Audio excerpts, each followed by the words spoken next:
Property संबंधित जानकारी में आज जो आपके पास जानकारी लाए हैं, और ये बहुत लोगों का ऐसा सवाल आया है कि अगर चाचा या परिवार का अन्य कोई सदस्य बिना किसी बंटवारा का जमीन बेच दिया है, मतलब क्या होता है कि परिवार में बहुत सारे सदस्य होते हैं और ऐसा कुछ हुआ नहीं, वो अपना बेच के निकल गए या जो भी है वो अपना बेच दिए हैं, मतलब लेकिन आपका कोई बंटवारा नहीं था, आपका भी उसमें हिस्सा होना था, लेकिन वो उन्होंने उसको जो है बेच दिया। अब रजिस्ट्री भी हो जाता है, हो सकता है दाखिल खारिज भी उसका हो गया हो, सब कुछ हो गया हो, तो ज़मीन का रजिस्ट्री को कैसे तोड़ सकते हैं, कैसे कैंसिल कर सकते हैं, क्या प्रक्रिया है, तो सारी बात जो है आज इसी पे करेंगे, यही पॉइंट पे। देखिए सबसे पहले जो एक प्लॉट होता है ना, मान लेते हैं ये प्लॉट जो होता है, तो इसमें ये डिपेंड करता है कि इसका जो टाइटल है वो किसके नाम से है। तो ये ज़मीन मान लेते हैं क्या होता है कि दादा के नाम से होता है, दादा के मान लेते हैं 3 बेटे हैं, ठीक है, ये चीज़ आप समझ सकते हैं, ऐसा है, ये चीज़ आप समझ सकते हैं, ऐसा जनरेशन बढ़ता गया और इस तरीके से अब जो ये तीनों बेटों में मान लेते हैं ये दादा के नाम से ही है, तो कोई एक भाई जाके मान लेते हैं पूरा प्लॉट को बेच दिया, ठीक है, बाकी और सारा ज़मीन अवेलेबल है और वो एक तरह से सबके अपने अंडर में है, लेकिन ये ज़मीन हो सकता है अच्छा हो, कॉस्टली हो, बहुत तरह की बात है कि इसमें सड़क का एक तरह से रास्ता हो, लेकिन ये जो है बेच दिया जाता है, तो क्या आप उसकी रजिस्ट्री को कैंसिल करा सकते हैं या नहीं करा सकते हैं, ठीक है। तो इस ज़मीन को बेचने के बाद क्या होता है, ज़मीन का दाखिल खारिज या और उसका जो भी है, अगर कोई ऑब्जेक्शन नहीं लगा ना तो हो जाता है। जैसे इसको बेच दिया गया, रजिस्ट्री हो जाता है कि उसके बाद इसको दाखिल खारिज कराने जाएगा, कोई ऑब्जेक्शन नहीं लगा तो दाखिल खारिज हो जाता है। लेकिन अगर ऑब्जेक्शन मान लेते ये इस भाई ने बेचा, आप इस भाई को देखिए, इस भाई ने बेचा, लेकिन ये दोनों या एक कोई जाके ऑब्जेक्शन लगा दिया कि नहीं इसमें मेरा भी हिस्सा है, इसको जो आप, तो इस पे क्या होता है कि इस पे लग जाता है फिर रुकावट दाखिल खारिज में, मतलब दाखिल खारिज फिर इतने आसानी से तुरंत नहीं होगा, सीओ द्वारा उसको जो है रोक लगा दिया जाता है थोड़ा देर के लिए। लेकिन ये चीज़ यहाँ पे देखना होगा, इसलिए कि यहाँ पे ज़मीन जो है उनके पूर्वज के नाम पे है, उन्हीं के नाम पे खतियान है, उन्हीं के नाम पे ज़मीन का रसीद भी जो है वो भी दादा के नाम पे ही है, तो ऐसी परिस्थिति में वहाँ पे रुकावट हो गया। तो किस तरीके से क्या प्रक्रिया है जो आप इसको कैंसिल करा सकते हैं, किस तरीके से आप इसको जो है वापस पा सकते हैं। देखिए सबसे पहले जब भी ऐसा मामला होता है कि ज़मीन मान लेते हैं ये ज़मीन आपका है या आपका इसमें हिस्सा है, लेकिन कोई आपका फटेदार हो या यहाँ पे जो परिवार का लोग है वो या चाचा है, तो ये अगर कोई बेच देता है, मान लेते हैं वो बेच देता है, तो उस केस में आप क्या करते हैं। सबसे पहले वो लोग एक तरह से हड़बड़ाए हुए थाना चले जाते हैं, ठीक है, थाना जो है बिल्कुल जाना कोई बड़ी बात नहीं जब भी कोई घटना घटे, लेकिन ज़मीन संबंधित कोई भी मामले का एक तरह से जांच पड़ताल करके सुधार करना, ये सब जो है थाना के उतने हाथ में नहीं रहता है। तो इसलिए प्रशासनिक सेवा है, तो आपको अगर कोई तरह का कोई परेशान कर रहा है, तंग कर रहा है, तो उस पर जो रोकथाम लगाए। तो एक पहला कदम है कि आप सीओ के पास जा सकते हैं। सीओ को ये काम होता है कि वो जो है एक तरह से जो अपना उनका एरिया है, उस एरिया के वो ज़मीन संबंधित अगर कोई भी विवाद आता है तो उसका मामला वो थाना प्रभारी के मदद लेकर उसको निपटा सकते हैं, ठीक है, उसको एक तरह से हल करने का प्रयास कर सकते हैं। ये जो है यहाँ पे सीओ को पावर होता है। लेकिन आप वहाँ पे जा रहे हैं और तो जाने के क्रम में क्या होगा कि जो ज़मीन तो बेच लिया, बेच के वो दखल कर लिया और वो आपका चला गया, तो ये यहाँ से जो है ना अभी आप को निराशा मिल सकती है कि वेरीफाई कर लिया जाएगा, तो उसमें जो है आपका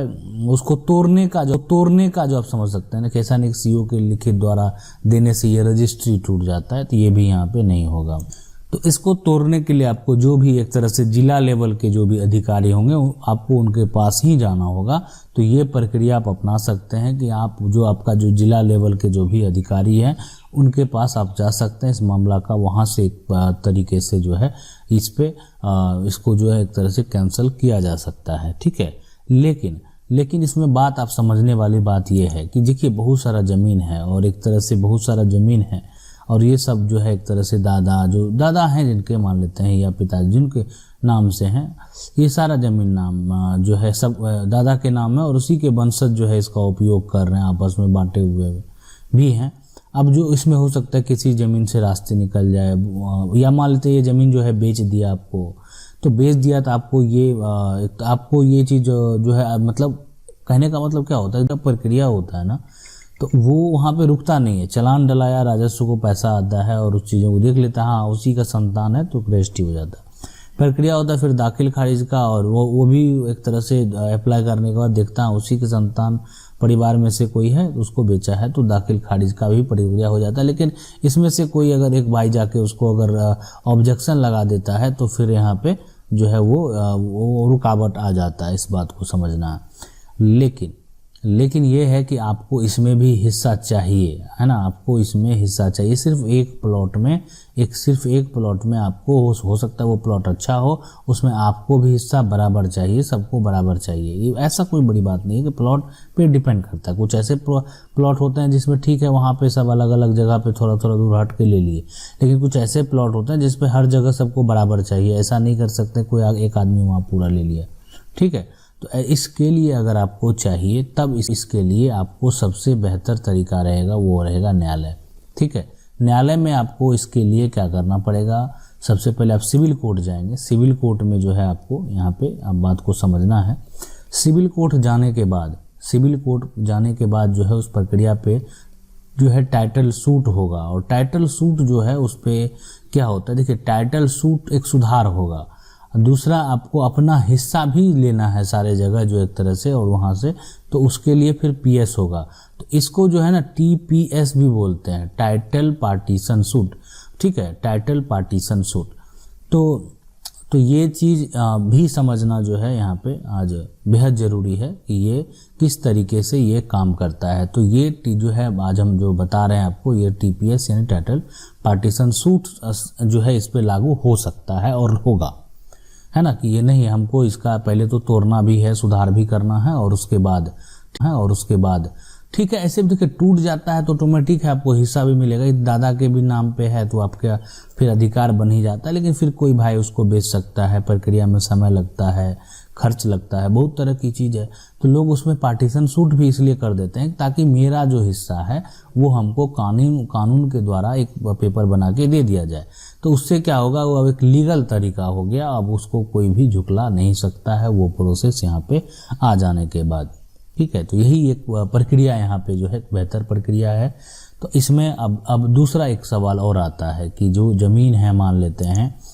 उसमें से कि क्या होता है कि पहले का जो ज़मीन है और उसमें क्या होता है, बहुत लोग खतियान के आधार पे ही सारा ज़मीन का बंटवारा कर लिए हैं और बहुत लोगों का जनरेशन अब बढ़ गया है, तो एक होता है कि खतियान के आधार पर सारा ज़मीन बांट लिए हैं, रसीद भी जो है अपना वो उनके नाम से खतियान है वो कट रहा है, ठीक है। तो उसमें क्या होता है, सारा सब जो है आपके ज़मीन का मालिक हो गया, आपके पास राइट नहीं होता। इसीलिए एक नया नियम बनाया जाता है जमाबंदी का, जो कि जमाबंदी करा लेने से, अलग अलग जमाबंदी करा लेने से किसी दूसरे का राइट नहीं होता। आपके दखल में जो ज़मीन है वो कोई दूसरा आदमी उसको बेच नहीं सकता है। इसलिए ज़मीन का जमाबंदी भी कराना बेहद ज़रूरी होता है और ये एकदम नेसेसरी है। लोग नहीं समझते हैं इस बात को कि क्यों कराना ज़रूरी है ना, बिल्कुल। लेकिन परिवार में विवाद कब बढ़ता है, परिवार में जब जनरेशन बढ़ता है तब विवाद बढ़ता है। मतलब परिवार में पहले 2 लोग थे, ठीक है, आपसी सहमति से ये सब कुछ चल गया, लेकिन मान लेते हैं ये 2 से 4 हो गए, 6 हो गए, 8 हो गए, 10 हो गए, तो परिवार में विवाद बढ़ने का चांस बढ़ता है। मतलब जनरेशन बढ़ेंगे विवाद बढ़ेगा। दादा 2 भाई थे, दोनों भाई का अपना सब कुछ सम्मिलित चला, हो सकता बड़े भाई के नाम से ही खतियान हो तो सब कुछ सही ढंग से चलता था, दोनों भाई को हिस्सा मिला, नाम जो उनका आ जाता था। लेकिन जो एक बात जो समझने वाली बात है कि ये चीज़ जब जनरेशन बढ़ जाता है तो फिर उस पर ऑब्जेक्शन लगना शुरू हो जाता है, फिर सबका माइंड अलग अलग होता है। इसलिए ये जो जमाबंदी का तरीका होता है ये बेहद ज़रूरी होता है। इसको करा लेने से आपका ज़मीन जो है जो कोई बेच नहीं सकता, जो आपका नाम पे आपके नाम से रसीद कट रहा है उसको कोई बेच नहीं सकता है, ठीक है। तो इसलिए ऐसा नहीं है कि रजिस्ट्री तोड़ने का, रजिस्ट्री रोकने का उपाय नहीं है, बिल्कुल उपाय है, 100% उपाय है, टूटता भी है। कोई भी अगर ज़मीन है, अगर मान लेते हैं ये 2 भाई के नाम से भी है तो ये जो है एक तरह से, या 3 भाई के नाम से भी है, तो कोई एक भाई उसको पूरा नहीं बेच सकता है। बेचना चाहेगा बिक जाएगा, रजिस्ट्री हो जाएगा, हो सकता है कि दाखिल खारिज भी हो जाए, लेकिन एक तरह से, लेकिन जब जिस दिन भाई का ऑब्जेक्शन लग गया उस दिन उसको वो कैंसिल जरूर होगा। आशा करते हैं वीडियो अच्छा लगा होगा। वीडियो को लाइक जरूर कर दें। अगर आपके मन में कुछ सवाल है आप हमें चाहें तो कमेंट करके पूछ सकते हैं। अगर चैनल को पहली बार देख रहे हैं सब्सक्राइब करके जो बेल आइकन है उसको जरूर दबा लीजिए। मिलते हैं अगले वीडियो।